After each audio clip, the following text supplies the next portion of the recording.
Hello guys, isang maulang umaga po sa ating lahat. Ngayong araw ay meron tayong panibagong pasyente na naman, isang Ford Ranger 2.0. Ang naging karamdaman nito guys ay bigla na lang daw namatay sa expressway habang sila nananakbo. So syempre dahil sa basic naman yung ating strategy, kaya inuuna natin yung fuse para ma-check natin kung okay ba lahat. Pag wala tayong makita sa labas ay syempre lilipat tayo dito sa loob. Kailangan natin matingnan lahat para walang sagabal sa ating pagdadiagnose, kinakailangan nating isiguro yung mga fuses. At dahil wala tayong nakitang putol, ay gagamit agad tayo ng ating pantawas. Titignan natin kung ano ang sasabihin dito, na siya din ang ating susundin, kumbaga guide natin ang pantawas kung anong makikita niya. So doon tayo yung bibira. BT50 na Mazda, makina niya Ranger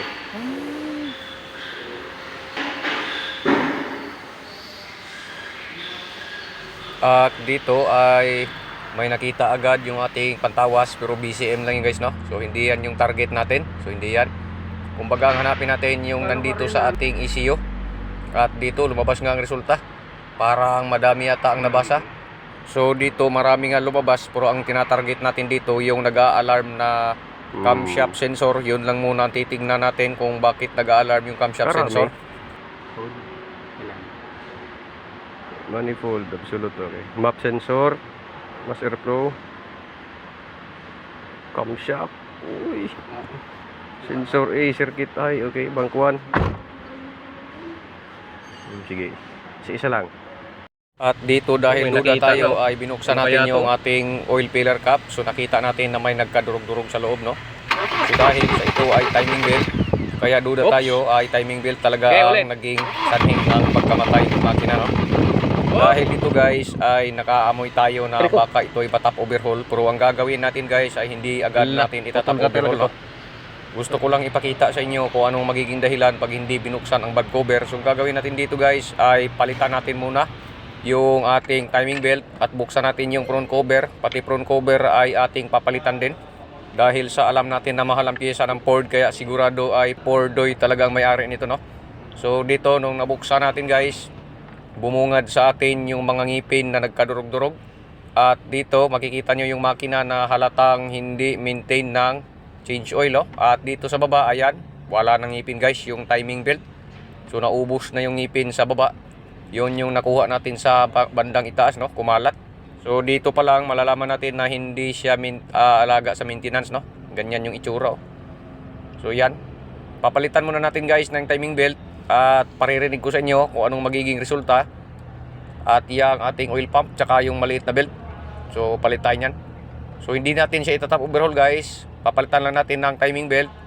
Paparinig ko sa inyo kung ano ang magiging resulta, Sa pagpalit nga pala ng ating oil pump at saka yung belt, kailangan tanggalin yung oil pan at kailangan bigtiin natin yung makina para magkaroon siya ng additional clearance bandang ilalim at mahuhugot natin yung ating oil pan, So ganyan na proseso guys ng Ford Ranger. So dito natanggal na natin yung ating oil pump at yung oil pump belt. Pero ang papalitan natin dito yung belt at yung ating oil pump assembly. Kapag nagpalit kasi guys ng belt, ayan, ito na yung original natin na belt. Siyempre isama natin yung serpentine belt at tensioner, At ito yung bago nating front cover, palitan na rin natin dahil sabay talaga ang mga yan, So dito guys, ayan, naglagay lang tayo ng timing lock sa ating camshaft para hindi sumala yung ating top dead center. At dito naikabit na natin yung belt. So ipaparinig ko sa inyo kung ano ang magiging kalalabasan nito, Dahil sa dapat talaga ito ay buksan agad, pero ito naman atin ay challenge. Papakita ko sa inyo kung ano ang magiging kalagayan nito. So yan, timing na natin yan para masubukan natin. So dito guys ay tapos na. So pakinggan natin kung ano ang magiging problema nito, Paanda rin natin to guys kahit kulang. At dito siguruhin lang natin pihitin yung crankshaft para sigurado tayong walang tukod, walang sabit at walang additional damage. So bali pipihitin lang natin ng ilang beses yan makaikot yung ating crankshaft, ay pwede na natin yan testingin guys, At dito pakinggan natin kung ano ang tunog ng makina.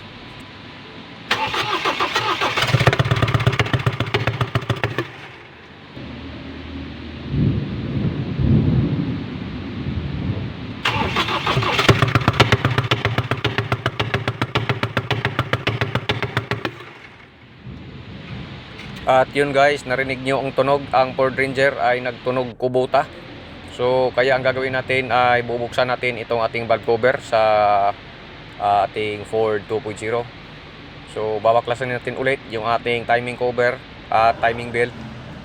At syempre bubuksan natin yung itaas at doon tayo mag-imbestiga sa loob kung ano ang nangyari, bakit ganun ang tunog ng ating makina.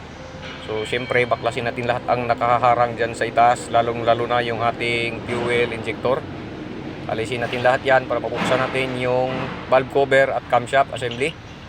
So doon natin makikita, makalipas ang ilang minuto ay ito na guys, natanggalan natin yung ating valve cover at camshaft assembly. So dito tayo ngayon sa ating cylinder head, tingnan natin ang kalagayan ng ating rocker arm. Kasi duda natin, ayan, nakita nyo guys ay nagkaputol-putol talaga yung ating rocker arm sa bandang force cylinder number 4. So naputol ang dalawa, kaya ganun ang tunog ng ating makina. So papalitan natin lahat ng rocker arms with hydraulic valve lifter. So ang nangyari guys ay ito, ayan, talagang nagkaputol-putol po yung ating rocker arm. So di bale at bibilhan natin yan ng panibagong rocker arm. At dahil dito ay top overhaul din ang ating hatol sa ating engine. Dahil sa malala, pakinggan guys, after ng top overhaul,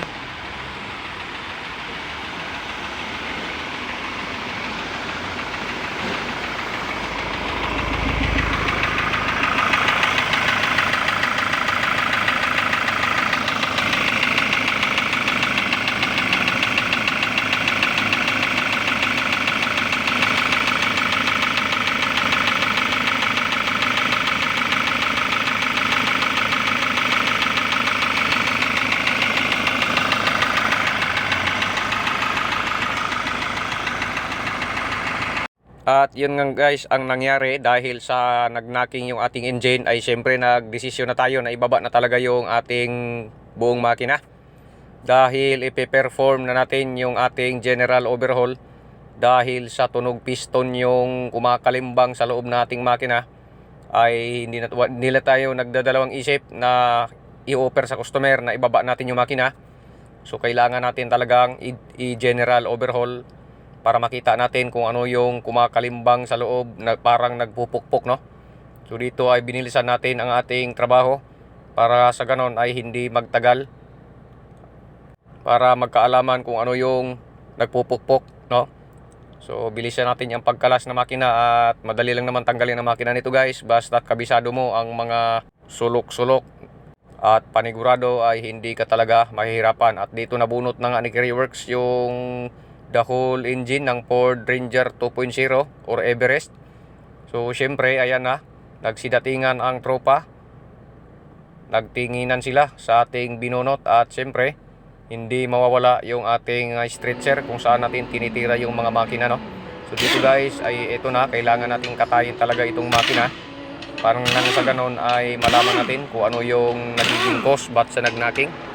Dahil sa towing nga ito dinala sa atin, kaya marami tayong hindi alam kung talagang ang tunog na yan ay matagal na, no? Or baka nang dahil lang dun talaga sa timing belt, kaya nagkadamay-damay na lahat guys at nadagdagan na yung tira, no? Kaya kayo mga Ford Ranger 2.0 owner ay talagang wag nyo nang paabutin ng 100,000 yung inyong timing belt. Suggestion ko lang ay mga 80,000 kilometers ay papalitan nyo na ng timing belt, oil pump at saka oil pump belt, kasama na rin po yung tensioner at syempre yung ating front cover. So makalipas ang ilang minuto ay nabuksan na nga natin yung ating engine. Dito wala tayo nakita problema. So dito guys, pansinin nyo yung mga connecting rod at piston. Makikita nyo guys na hindi pare-pareho yung clearance nila. Ayan, parang umi-stack up yung piston number 1, 2 at 3. Ayan, makikita nyo. Hindi sagad yung galaw nitong piston number 1. Limitado lang, no? Pati itong piston number 2 ay kakaunti lang yung kanyang galaw guys, oh. Ayan. At dito naman sa 3 at saka sa 4 ay sagad naman. Ayan, makikita nyo na naka full swing yung ating conrod sa piston. At yung 4 natin ay ganun din, no? Sagad. So dalawang piston ng hindi normal yung galawan, no? Kaya siguro nagkaroon ng knocking dahil dito sa mga to. So Pamamasin shop natin guys, no? Lahat ng parts na ating nakitaan ng mali ay siyempre mamasin shop natin. At dito tayo sa ating sleeve. Check natin guys. Ayan. Oh. So dadalhin natin yan sa machine shop. At dito makikita natin yung ating cylinder liner ay nagkaroon na ng marka. Ayan, puti. Dahil siguro sa kalimbang ng piston. Ito yung number 1 guys, no? At siyempre, tingnan natin lahat, no? Itong number 2 ay meron na rin, no? Hanggang 3 at cylinder number 4. Ayan. So dadalhin natin yan guys sa machine shop para i-correct lahat ng may mali. Makalipas ang ilang araw guys ay ito na yung ating makinang bubuuhin. So malinis na po yan. Ready to assemble. So bali guys, ang ginawa ng machine shop ay nag-sleeve ng cylinder bore. Pero yung piston natin guys ay reuse pa rin, no?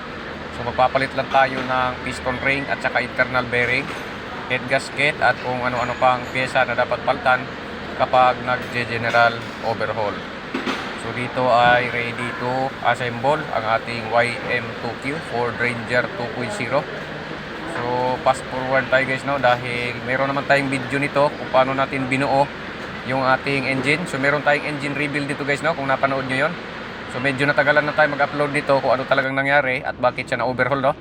So dito matapos lang ang ilang araw ay ito na, buo na po yung ating makina ng ating Ford Ranger 2.0. So ready to install na po ito sa kanyang body para malaman natin at matesting natin kung na-solve ba talaga natin yung kanyang knocking sound, no?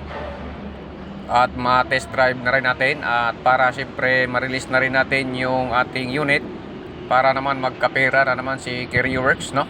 Dito sa kanyang ginagawang engine rebuild. So dito guys ay ganun pa man ay bibilisan pa rin natin. Kung gaano tayo kabilis magkalas ng makina ay ganun din ang ginawa natin. So ganun din kabilis ang gagawin natin para malaman natin agad kung okay ba ang naging trabaho natin. So medyo fast forward yung galawan natin dito at andyan din yung mga tropa natin na nag-assist para itulak ikanan, ikaliwa yung ating makina kung saan natin gusto ipabor. So shout out sa inyo. Pagdating naman guys, no, sa ginastos ng customer nito ay ang balita ko ay umabot daw ng 250,000 plus, no? So dahil sa mahal talaga ang pyesa ng Ford kaya wala tayong magagawa kundi ipabili talaga, no, na original at walang halong replacement. Lumaban naman si customer sa gastusan kaya iyon ay nasimulan at napa-order agad yung mga spare parts. Dumating naman agad. Kaya agad-agad din nating natapos itong ating Ford Ranger. Dahil sa dinagsa pa tayo ng ibang Ford, no? Kaya kailangan natin i-double time ang ating trabaho. So ganun pa man ay nagawa nating malinis yung ating makina. So sa gaya ng ating nakasanayan na hindi tayo nagbubuo ng makina na madungis. Para naman worth it kay customer ang kanyang ginastos. So bigyan natin siya ng magandang laban. Kaya ganun na lang kalinis guys yung ating ginagawang mga engine rebuild, no? So hindi tayo nagko-commercial na gawa, kundi taos puso nating ginagawa. Ginagawa natin lahat para naman satisfied ang ating customer, no? So hindi Indiano ang galawan ni CarrierWorks, talagang Pinoy na Pinoy kung gumawa pagdating sa engine rebuild.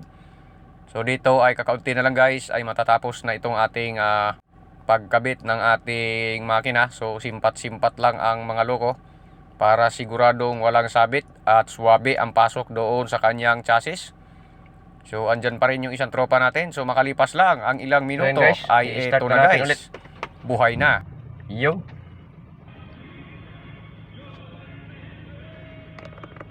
So yun guys, no, walang warning. So gagawin natin ngayong araw ay i-road test natin, no? Dahil tapos na natin gawin. Titest drive natin siya ng malayo-layo para masubukan natin.